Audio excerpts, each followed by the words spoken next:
Hurmatli obunachilarimiz, bugun bizning obzorimizda Koreyskiy Yo'lbars O'zbekiston maxsus texnika bozoridagi yangiliklardan biri Hyundai HW 155A 2024 atiga 2200 motocha ishlagan haqiqiy chidamli pul topar texnika. Buni ishlashini qarang.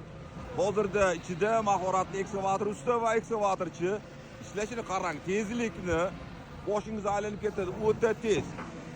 Palslarni qarang. Mana buni tezlik desa bo'ladi. O'ta jim.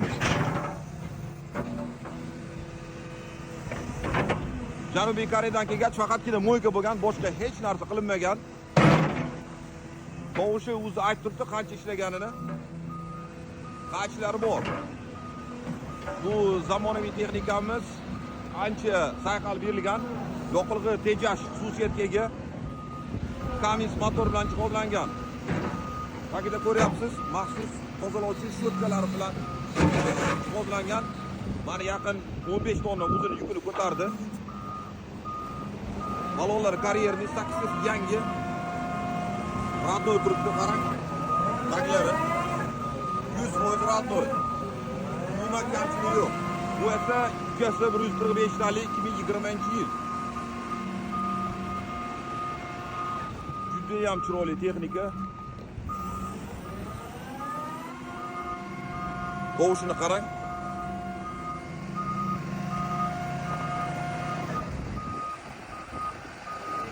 Janubiy Koreyadan kelishda mana bu yer ozgina chizilgan, sepilmagan, asl holatda ko'ryapsiz. Tarjimasi zamonaviylik. Hyundai aslida mana zamonaviy salonga marhamat.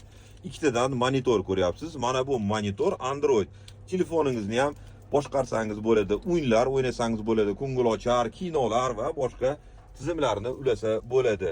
Ko'ryapsiz, haqiqatda salonni ishlab qo'ygan. Bu haqiqiy full optioni eng super mana shu bo'ladi. Sariq va seri kombinatsiya salon, 4 zonli konditsioner, obogrev, suzuvchan plovuvchi o'rindiqlar. Texnika idealniy holatda. Aytganimda atiga 2200 motochasi. Bular uchun bilasiz, bu endigina razminka. Saloni nechta lak yig'adi? Yozib qo'yamiz. Obzor qilishga hojat yo'q. Prosta tomosha qiling va o'zingiz kommentarda bahoni bering.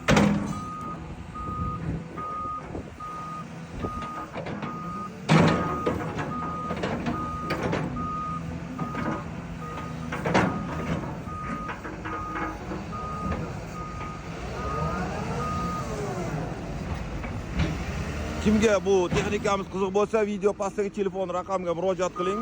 Barcha texnikalar faqat naqdga sotiladi, variant kredit vyutka yo'q. Manzilimiz Namangan shahri bojxona ombori. Barchangizni O'zbekistondagi eng yirik koreyskiy ekskavatorlar bozorida kutib qolamiz. Mana bu texnikamiz necha bahoga loyiq? 1 dan 5 gacha bahongizni kommentarda qoldiring va bizni kuzatishni davom eting.